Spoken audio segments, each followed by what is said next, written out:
EVM machine विरोधात सांगलीच्या विटा या ठिकाणी सर्वपक्षीय आंदोलन करण्यात आले। राष्ट्रवादी शरद पवार पक्ष आणि वंचित बहुजन आघाडीच्या नेतृत्वाखाली तहसील कार्यालयावर धडक मोर्चा देखील काढण्यात आला। यावेळी संतप्त कार्यकर्त्यांनी ईव्हीएम हटाव देश बचाव असा नारा देत प्रतिकात्मक ईव्हीएम मशीनचे दहन देखील केले।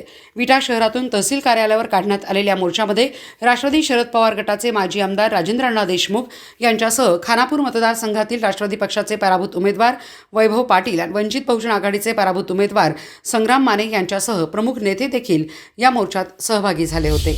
झालेल्या या विधानसभेच्या निवडणुकीच्या निकालानंतर तुमच्या सर्वांच्या लक्षात असं आलं असेल की सर्व महाराष्ट्रामध्येच ईव्हीएम संदर्भात लोकांच्या मनामध्ये शंका निर्माण होण्यासारखी परिस्थिती निर्माण झालेली आहे। खानापूरच नाही तर मी संपूर्ण जर तुम्ही बघितलं असेल महाराष्ट्रातल्या अनेक मतदारसंघामध्ये आकड्यामध्ये असलेले तफावत, एखाद्या बूथला जेवढे मतदान झाले त्याच्यापेक्षा जास्त उमेदवारांना मतं मिळाले। काही ठिकाणी उमेदवारांचे हक्काचे मतदान असताना सुद्धा काही उमेदवारांना त्या बूथवर 0-0 मतदान मिळाले।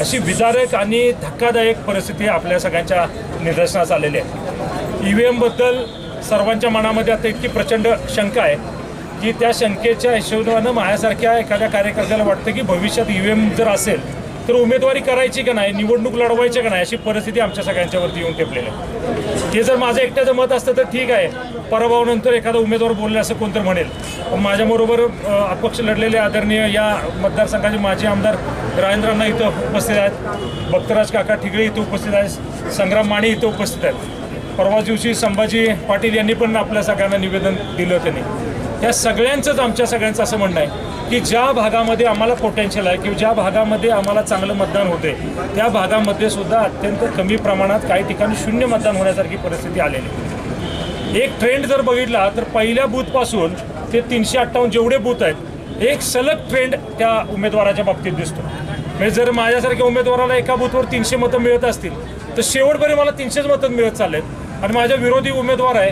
त्याला जर 700 मतं मिळत असतील तर शेवटपर्यंत त्याला 700 मतं मिळत जातात। असा कुठला ट्रेंड असू शकतो, अशी काय सुप्त लाट असू शकते किंवा काय, याचा प्रश्न आम्हाला पडतो। या मतदारसंघात आम्ही सगळीच मंडळी गेली 10-20 वर्ष अण्णांसारखे जवळजवळ 30-35 वर्ष राजकारणामध्ये सक्रिय असणारी मंडळी, सर्वांच्या सुखदुःखात जाणं, अडीअडचणी सोडवणं, लोकांचे लोकभावनेप्रमाणे काम करणारी सगळी मंडळी आहेत। असं असताना सुद्धा आज आमच्यासारख्या उमेदवारांच्या वरती इतका मोठं आमच्यावर संशय येतोय की आमचंच मत आम्हाला पडले की नाही अशी म्हणण्यासारखी परिस्थिती या निमित्ताने।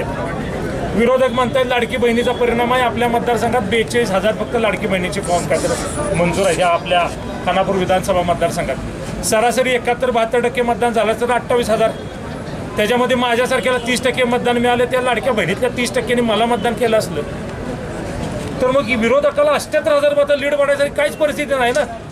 मग जर लाडक्या बहिणींच्या मतावरती तुम्ही ईव्हीएमचा घोटाळा जर झाकणार असाल तर ह्याचा जाहीरपणे आम्ही निषेध करतो। आम्ही आमच्या परीनं लोकशाही मार्गानं ह्याच्या विरोधात आवाज उठवायचा प्रयत्न करतो। आम्हाला माहिती आहे त्याच्या मर्यादा आहेत, 100% मर्यादा आहेत, कारण हा मोठा स्कॅम आहे। हा काही एका खानापूर विधानसभा मतदारसंघात घडलेला नाही आहे, तर महाराष्ट्रात अनेक ठिकाणी हा घडलेला आहे। हे स्कॅम आहे, याच्या विरोधात जिकडे